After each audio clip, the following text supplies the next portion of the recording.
Bonsoir, donc on est avec Théophile ici à l'auditorium de la mairie de Paris dans le cadre donc, de cet événement fabuleux qu'a organisé donc, le pacte civique autour notamment donc, de la fraternité.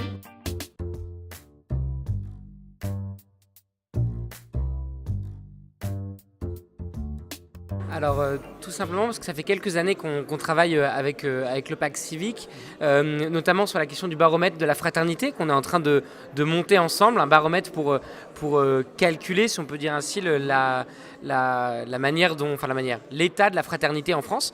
Et puis le pacte civique a des valeurs, une intuition un peu commune. On fait des choses très différentes, mais on a une intuition en termes de valeurs un peu commune. D'où le fait qu'on ait été invité. C'est le pacte civique qui nous a demandé d'être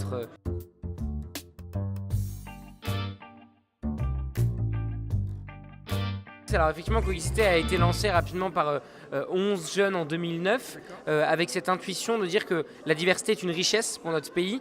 Et le but de Cogicité, c'est de créer du lien interconvictionnel entre jeunes, donc juifs, chrétiens, athées, musulmans, agnostiques, de différentes convictions. Et ça, voilà, on a presque 10 ans maintenant. Et donc cette question de la fraternité, je le disais tout à l'heure, se vit par ce qu'on appelle la coexistence active, c'est-à-dire passer du paradigme de l'inconnu, qu'on connaît tous, au paradigme de l'expérimentation de la différence. Comment la différence, la rencontre avec l'autre peut me changer, comment elle peut m'apporter quelque chose de manière concrète en fait, et comment, qu'est-ce que je peux offrir à l'autre et qu'est-ce que l'autre peut m'offrir.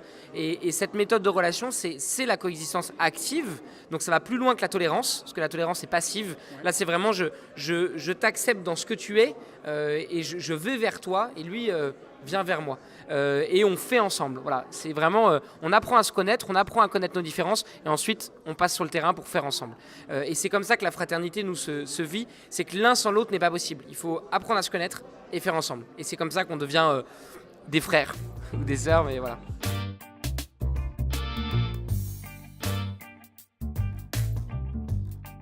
Oh non, pas du tout, pas du tout. Le risque, ça pourrait être de faire les jeunes d'un côté, les moins jeunes de l'autre, ceux qui sont jeunes depuis très longtemps, encore plus loin. Non, il pourrait y avoir cette distinction-là, il ne faut pas tomber dans cette classification-là. Pour beaucoup de jeunes, c'est une vraie question, un vrai besoin de travailler sur ces questions de fraternité. Il y a une vraie motivation. Et là, peut-être que la question qui est posée, c'est comment faire de l'intergénérationnel, parce que peut-être que la manière d'aborder la fraternité n'est pas la même quand ça fait 60 ans qu'on est ici et quand ça fait 20 ans. Donc il y a peut-être cette différence de perception et d'envie dans la rencontre qui peut être une difficulté et qui sont les défis de l'intergénérationnel, mais qui ne sont pas du tout insurmontables, bien au contraire.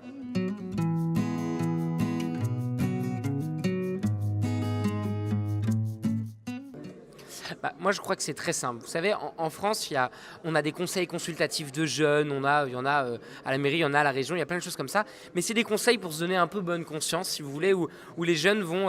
alors, c'est mieux que rien, vous allez me dire, mais où on va leur donner une responsabilité pour leur faire plaisir. Et vous allez voir dans très peu de conseils municipaux, dans très peu d'instances dirigeantes d'associations, des jeunes. Et je crois que le meilleur moyen de leur donner la possibilité de les intéresser à la fraternité, c'est leur dire... tu vas pas faire ce qu'on te dit, ou on va pas te dire comment faire, c'est toi qui vas faire. Et c'est toi qui vas pouvoir, c'est toi même à 18 ans, 19 ans, c'est toi qui vas être responsable d'un groupe local. C'est toi qui vas inventer des choses, c'est toi qui vas trouver des idées, et qui va finalement décider de comment tu veux faire vivre cette fraternité. Et donc c'est un processus inverse, c'est-à-dire qu'on responsabilise et on considère que avant même que ce soit le cas, de lui dire tu es capable, tu peux le faire. Et ta jeunesse est une force. Donc on n'est pas, on fait pas un conseil consultatif de jeunes sur la fraternité. On dit c'est vous qui faites, on vous laisse libre. Tu es jeune, fais comme toi tu as envie de faire pour la fraternité. À Cogicité, on dit souvent que les jeunes c'est pas l'avenir, les jeunes c'est maintenant. C'est très important de comprendre ça, c'est que notre avenir, l'avenir des jeunes qui arriveront derrière nous, elle se prépare maintenant, et c'est important de mettre notre énergie dans la fraternité, qui est quand même dans notre devise républicaine, liberté, égalité, fraternité. Et c'est très important, je pense, d'être capable, nous en tant que jeunes, de montrer aux autres qu'on rentre dans la vie d'adulte et on est capable de s'y investir et d'apporter quelque chose à la société pas malgré le fait qu'on soit jeune, mais grâce au fait qu'on soit jeune.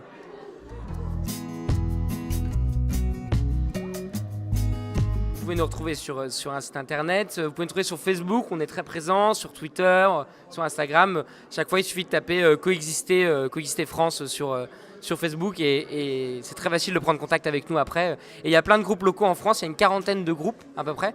Et donc, en fonction de où vous habitez en France, vous pouvez prendre contact avec un groupe qui est dans une ville pas loin pour essayer, pas de faire ce qu'on va vous demander de faire, mais pour être leader d'un projet. Super message. En tout cas, vous avez maintenant vous avez tout pour faire et pour œuvrer dans la fraternité. Merci pour ton message et merci aussi pour cette fraîcheur parce que justement, tu as été la tout jeune de la journée. Merci. À très bientôt.